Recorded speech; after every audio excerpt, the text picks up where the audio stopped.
Okay, honest question. Why is it so hard to just start something? Like, I'll need to write a paper or send an email, and before I know it, I'm down a random Wikipedia rabbit hole or cleaning my room, doing something, anything except the thing I need to do.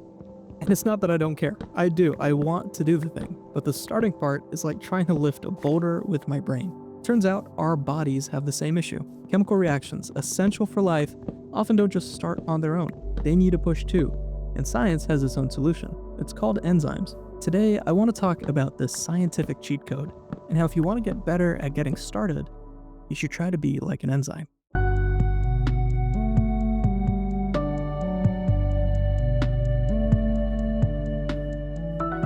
I really want to build a house, and I'm really liking this jungle biome here, so treehouse it is.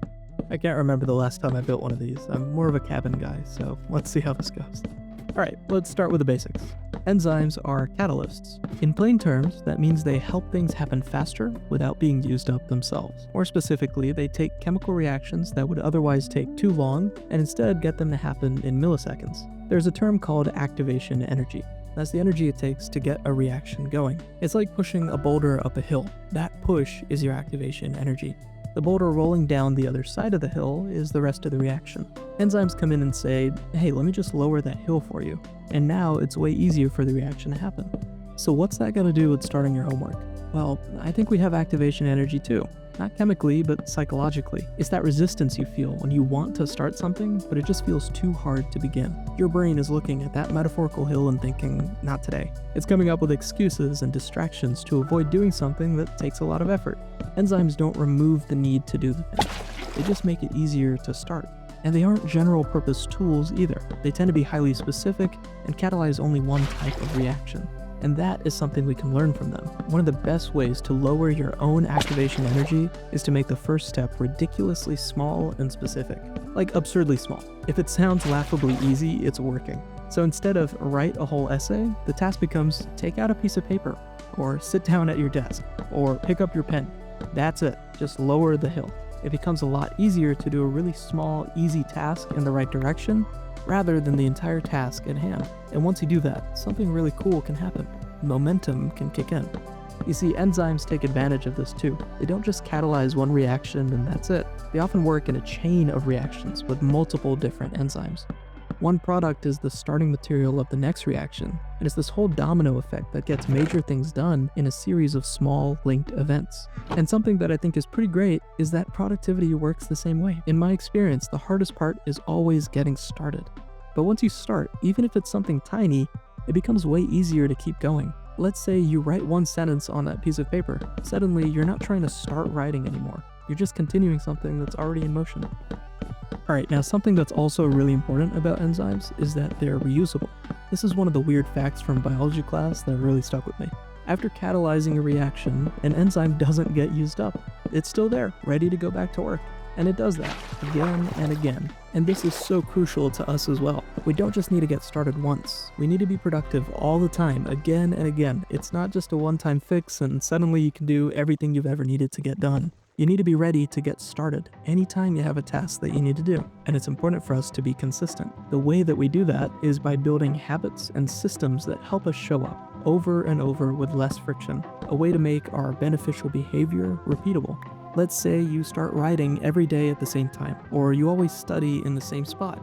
Something I did is create specific playlists of music that I put on for certain tasks. I actually kind of ruined the Terraria soundtrack for myself because I studied to it so much that anytime I'm playing the game, I'll start thinking I need to study instead. But that's how powerful setting up those little systems can be. Over time, your brain starts to associate that space, that sound, that time of day with being productive. You're building a reusable mental enzyme. And this connects pretty well with another aspect of enzymes.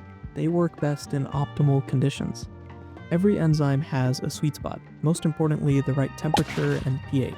If that environment is off, the enzyme just doesn't work as well. Maybe it'll work more slowly or not at all. For us, it's not pH or heat. I mean, it can be. It's probably harder to work on something if you're in a vat of acid or a sauna. But I think for us, something really important to consider is distractions.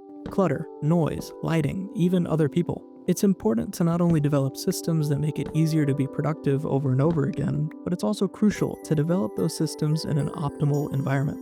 It will almost always be easier to get serious work done in a room with no distractions, without someone talking to you or without your phone buzzing with a bunch of notifications. It's here where we also have to acknowledge the importance of so many other things aside from the task at hand. It will be harder to focus if you didn't sleep well the night before, if you're hungry or thirsty, if you're upset or stressed out. That's when those habits and systems I mentioned earlier come back. Some of the best ones to improve your productivity might not even feel remotely related to your work. Instead, it might just be a little bit of self-care, improving, optimizing your own internal environment. So let's summarize. Getting started on a big task is hard. So is initiating a chemical reaction. Our body uses enzymes to address this, and we can do the same. Not by using enzymes, but trying to mimic what they do so well. Break your task into something small and specific, something that feels so easy that it doesn't even faze you or make you feel hesitant to do it. Start the first step in the chain reaction and let momentum carry you further. Build habits and systems that encourage you to get started again and again, and optimize your environment to make those habits and systems work as well as possible. You don't have to be superhuman. You just need to be a little bit like an enzyme. I find that a really interesting way to remember scientific concepts is to compare or connect them with lessons that I've already learned, either moments throughout my life or things I've learned in another class. I think it's a great way to make the information you're learning feel more important. Instead of just knowing what enzymes are in order to do well on a test, thinking about how to be like an enzyme could help you start anything in life. All of a sudden, it's not just a random fact you know. It's a lesson, and it's valuable. It's things like that which I hope to share through this channel. Learning is a privilege, and it's easy to forget that. I found that a great way to remind myself is by learning in a way that's fun. Whether that's through a video game or a different way to approach the material, I find that it tends to stick a lot better anyways. I make this video as someone who still has plenty of trouble with procrastination and getting started. And this video is honestly just as much for myself as it is for all of you. But I found that these ideas help a little bit, and it's really exciting to share them with you. Thank you for watching this video. If you made it this far and enjoyed it, please consider clicking the like button, and I'd love it if you subscribed. There's plenty more where this came from, and I've got a whole treehouse to finish. But hey, at least I got started.